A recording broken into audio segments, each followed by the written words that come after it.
Maryland's quarterback battle is closer than we think.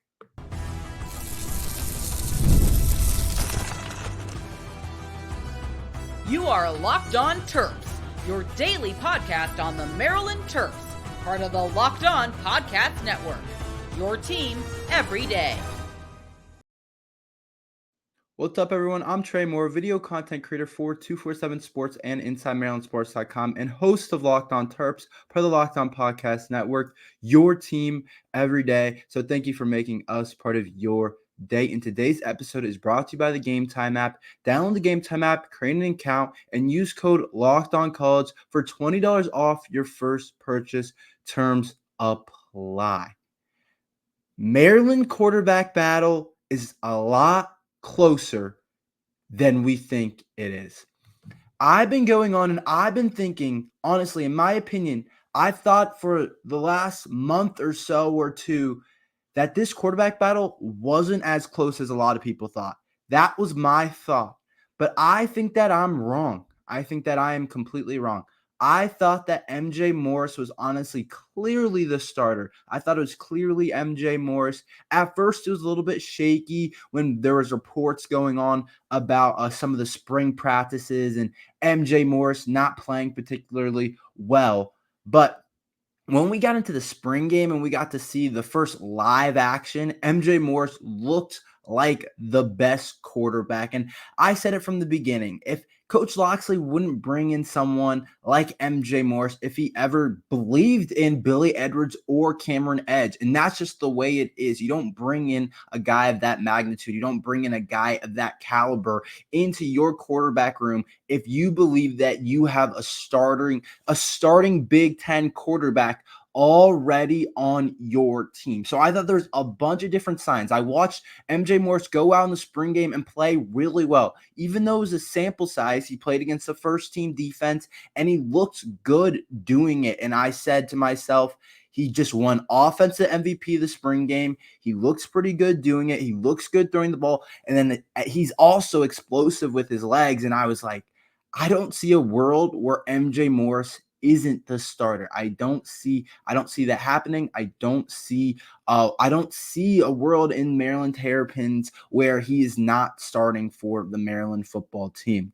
But I think it's a lot closer of a quarterback battle than what I thought, than what a lot of people thought. I think some people did believe. I had a couple of people in my comment section saying MJ Morris isn't going to get the job that easily, and I kind of disagreed with it. I really thought that it was going to be MJ Morris's job, and I still do think that the edge is to MJ Morris. We'll see as more time goes on, but it looks like Billy Edwards is very much in the competition. It is very much has a chance at starting for the Maryland football team. It doesn't look like it's clearly MJ or it's clearly Billy. It looks like it's pretty close between those two. And you can look at it as a lot of different things.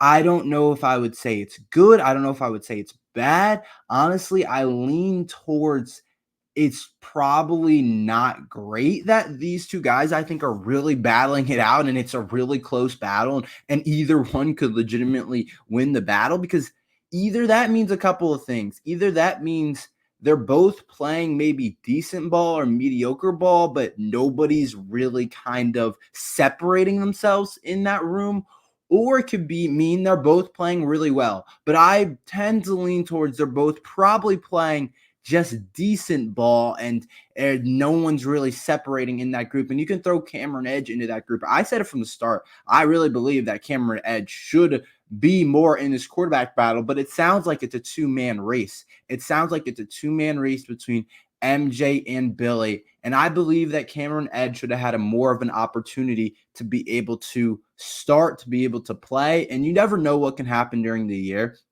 He could get an opportunity to play, but I do think that Cameron Edge should have been more in that competition. But it sounds like it's a two-man battle right now between Edwards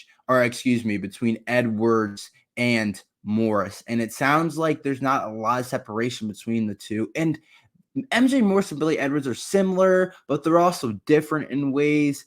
Billy Edwards, it's going to be more of a run-based game plan if we play with him, and that's my concern with Billy Edwards starting. I thought that MJ and Cameron Edge bring some more traits that Talia had, whereas they're not Talia, but bring some more similarities in terms of what we can run on offense. But I thought if Billy Edwards is the quarterback, we have to run something completely different next year. I don't think you can run the same type of offense that you ran with Talia. I think you have to run something just different, something that you're probably not used to, something that's more concentrated on the quarterback running game. You're going to have to run some more of that type of stuff.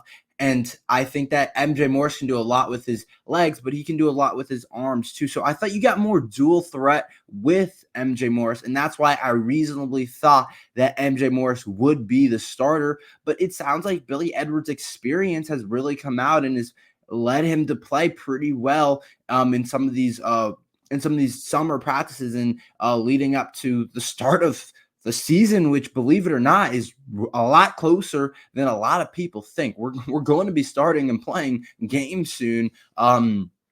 It's about a month and a half away, which is not a long time. You know, that time's always going to fly. So we really got to start getting into some of this stuff. And my take here is, yeah, the quarterback battle is a lot closer than you think it is.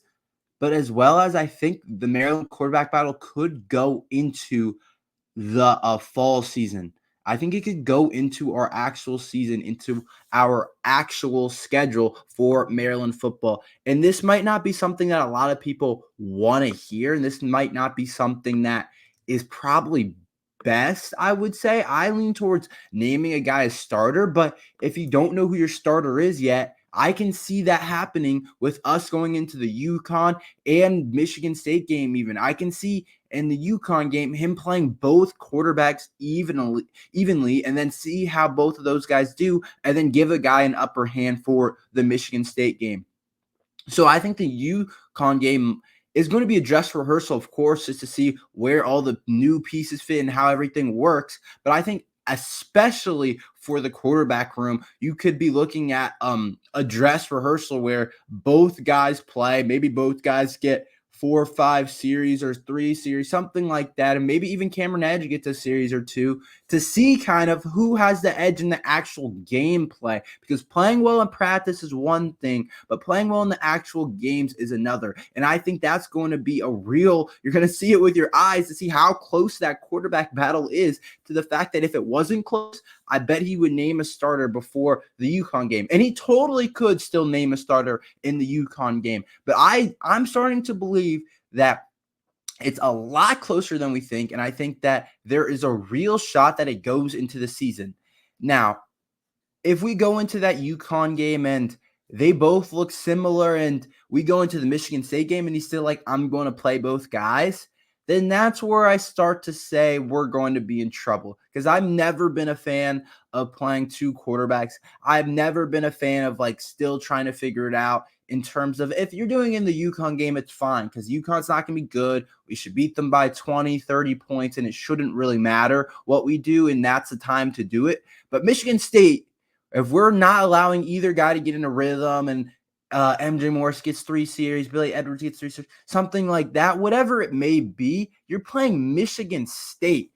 Michigan State's a good football team. And yeah, it's at home, but still, and that's a team that can really make us pay for poor quarterback play.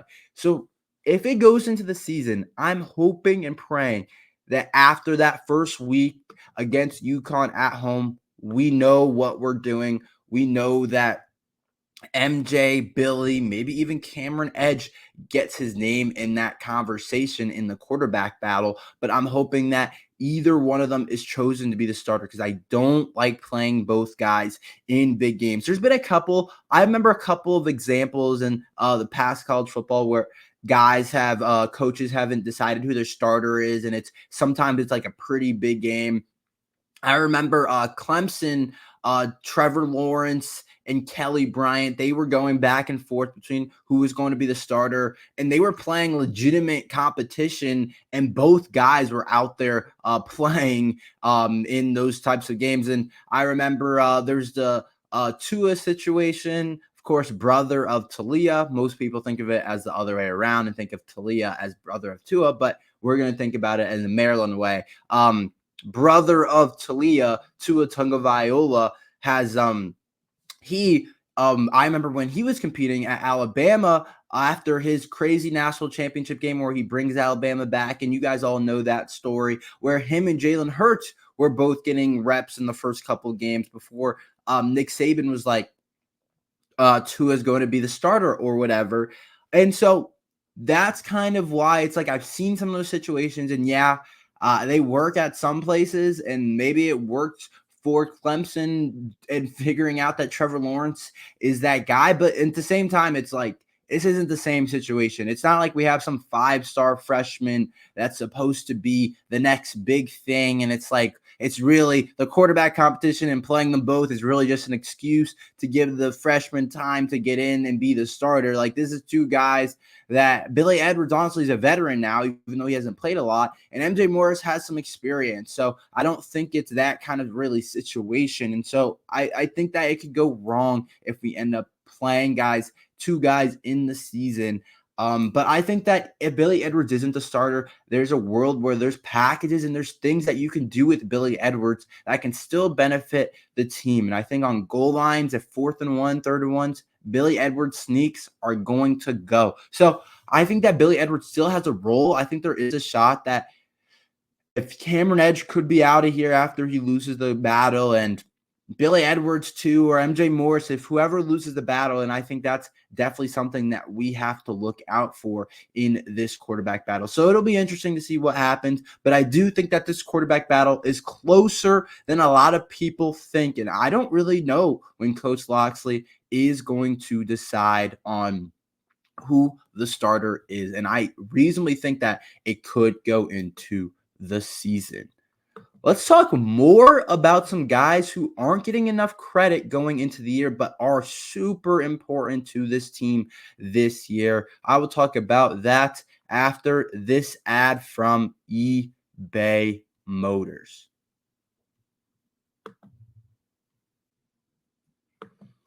Passion, drive, and patience, the formula for winning championships, and is also what keeps your ride or die alive.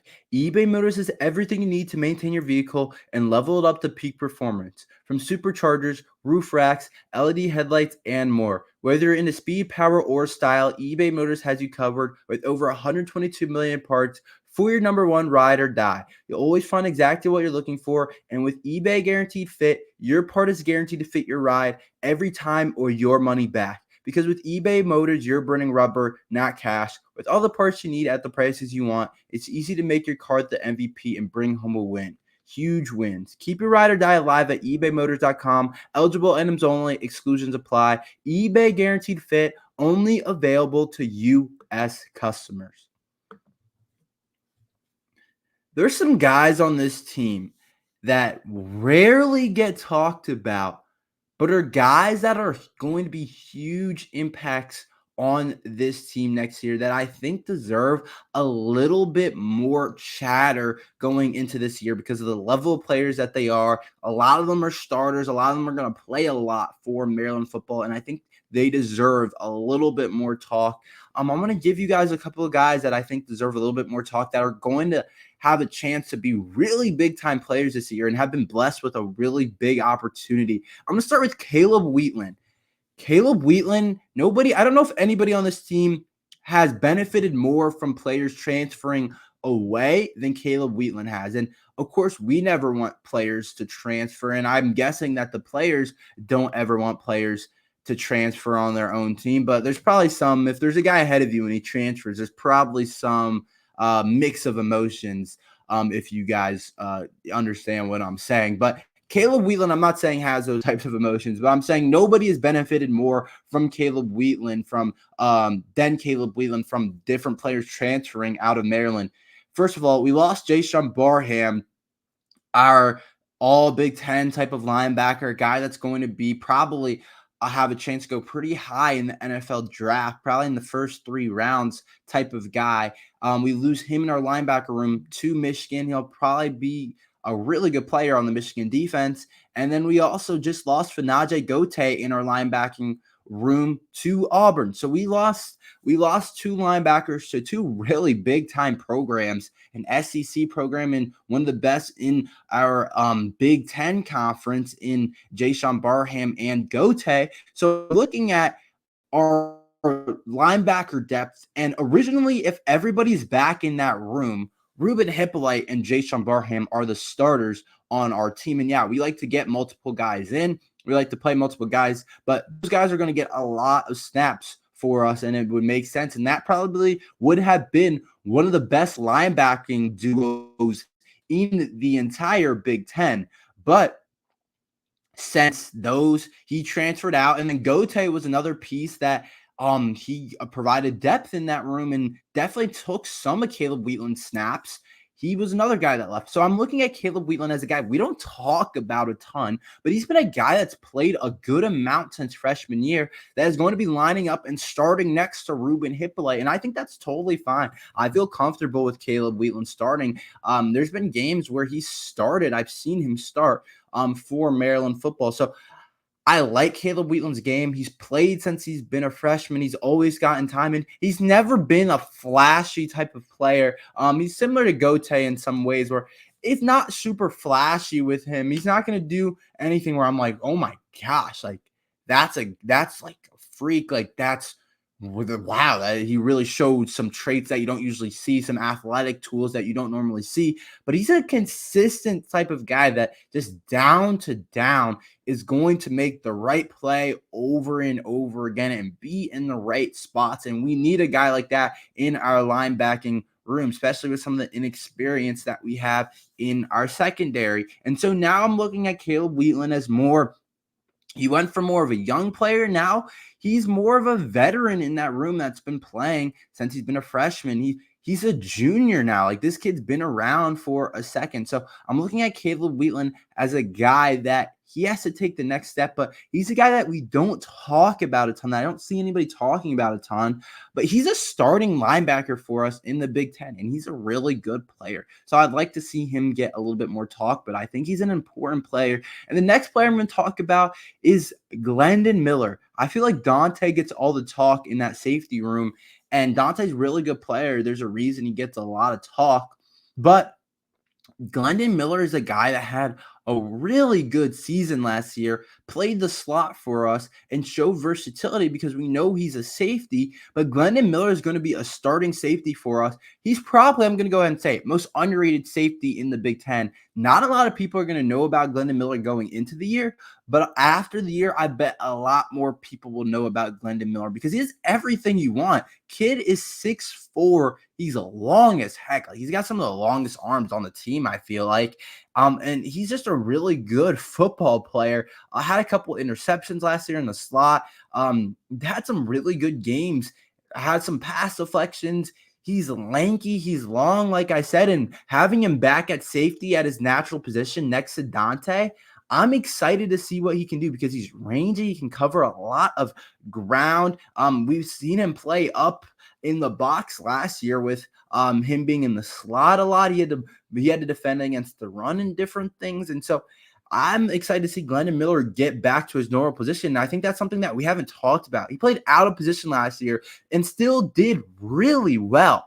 And was a really high-level football player on that defense. But now we get Glendon Miller back in the spot that he's comfortable with and that he's going to be able to excel in and that he gets to play every single down. And I think he has a chance to be a really good player on the back end of our defense. And I think our safety duo is in a really good spot. So those are just two players. I'm going to talk about a couple more in the coming days and leading up to the season. But those are just two guys that I feel like we haven't got enough to talk about. But in terms of our defense, those are going to be huge guys in determining where our team goes, how our defense looks, and if we can continue this trend of continuing to get better every single year on the defensive side of the ball under Coach Williams. So I'm excited to see what those two guys can do. Those two guys are really good players back there on our defense, but they just don't get enough talk. Just overshadowed. Caleb Wheatland overshadowed by Ruben Hippolyte, and Dante Trader overshadows Glendon Miller a lot. So I think those are two guys who we need to talk about a little bit more and have a chance to put together really good seasons and get themselves out there in terms of in the Big Ten. Some college football ratings came out, and the game comes out today. I feel like I had to talk about some of the leaked ratings and what I think about them for the Maryland football team. We will talk about that next.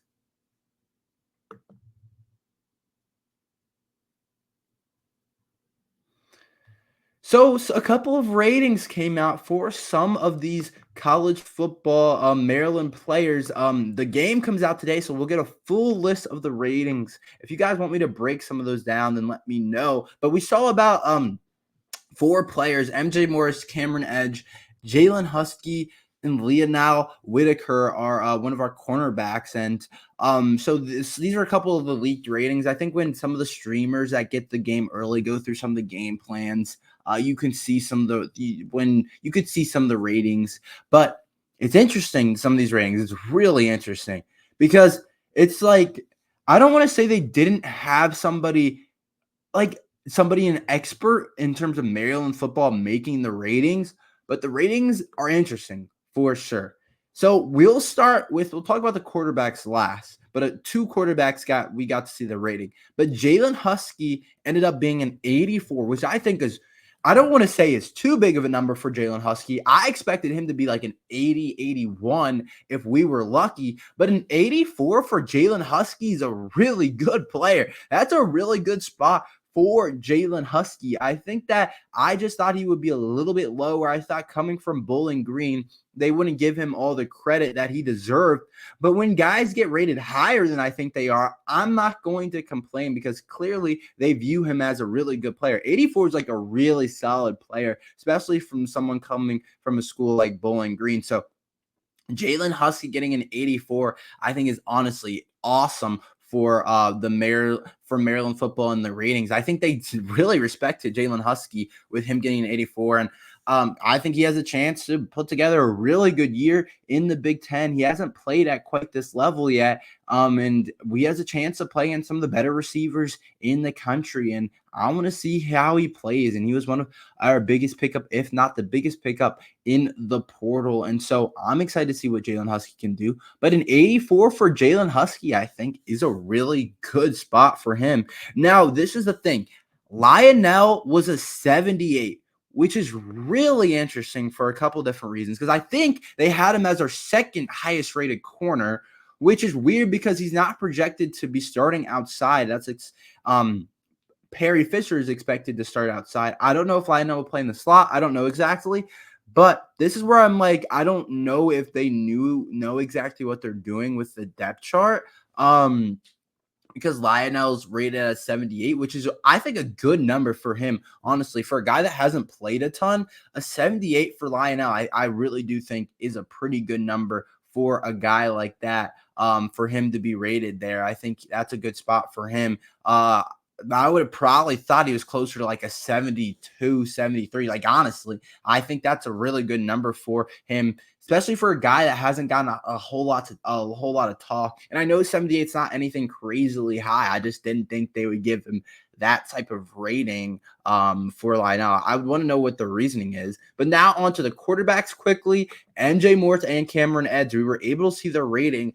MJ Morris got a 77, which I don't want to say he's wrong. It seems about right. Maybe I would have leaned towards 79, maybe for MJ Morris. I think that he's played a couple games and he's played at a pretty decent level in some of the games. He's just not been consistent, so I can see where they get the 77 from. But I do think that it should be more of like around a 79 for MJ Morris, while Cameron Edge ended up with a 74, which I think is pretty spot on. I don't know what I projected Cameron Edge to get. I think it was 73 or 70, somewhere around what he got. So I think 74 for Cameron Edge is fair for a guy that hasn't played, is only playing the Music City Bowl game, was a pretty good recruit, but just hasn't played a lot. I think that's totally fair for Cameron Edge for him to get a 74 rating. I honestly think that's I think that's pretty solid. It's nothing special, but I'd be interested to see what Billy Edwards is. Is he below MJ Morris? I would guess he is because he hasn't played. MJ Morris has gotten some snaps at NC State. So I would think that MJ Morris is our highest rated quarterback, but we'll see today. I'll be playing the game today at 4. We'll see how much I play with the Maryland team, but I will be playing the game, but I'm excited to play it. But that's all we have for today. Thank you for listening to Locked on Terps. Make sure you like and subscribe. We're here every day talking Maryland football and basketball. So thank you for listening to Locked on Terps.